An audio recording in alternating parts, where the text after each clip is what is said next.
In this tutorial, you will learn how to create a professional-looking organizational chart using Excel Data Visualizer add-in.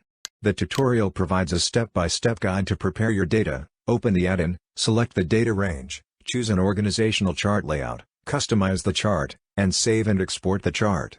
Whether you are a business owner, HR professional, or project manager, creating an organizational chart can help you visualize the hierarchy of your organization and improve communication and decision-making.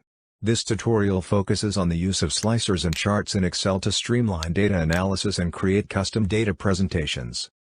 By using these tools together, you can quickly filter and visualize data in a way that's both efficient and professional, allowing you to create a more engaging and impactful experience for your clients or audience.